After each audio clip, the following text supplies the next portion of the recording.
জুলাই আগস্টের গণহত্যার বিষয়ে শেখ হাসিনা সহ জড়িত অনেকের গুরুত্বপূর্ণ কল রেকর্ড হাতে পেয়েছে আন্তর্জাতিক অপরাধ ট্রাইব্যুনালের প্রসিকিউশন টিম।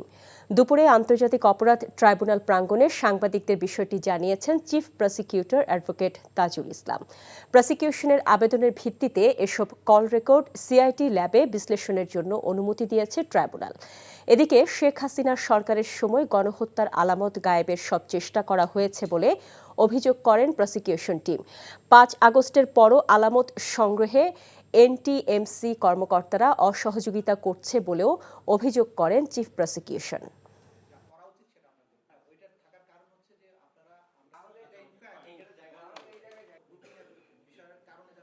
বিভিন্ন জায়গার সিসিটিভি ফুটেজ, বিভিন্ন মোবাইলে ধারণকৃত ভিডিও, বিভিন্ন জায়গার কল রেকর্ড, মেসেজ, বিভিন্ন সংস্থার কাছ থেকে, বিভিন্ন ব্যক্তির কাছ থেকে, বিভিন্ন সোর্স থেকে, সংবাদ মাধ্যম থেকে এগুলো আমরা পেয়েছি, এগুলো কালেকশন করেছি। এই যে কম্পাইলেশনের পরে আমরা এখান থেকে বেছে বেছে সেই ভয়েসগুলো, সেই ভিডিও ফুটেজগুলো, সেই দৃশ্যগুলো, সেই মেসেজগুলো এগুলোকে ডিজিটালি ফরেনসিক করার জন্য সিআইডির কাছে পাঠানোর ব্যাপারে সিআইডিকে এটার ফরেনসিক রিপোর্ট দেওয়ার জন্য একটা নির্দেশনা চেয়ে একটা পিটিশন মুভ করেছিলাম।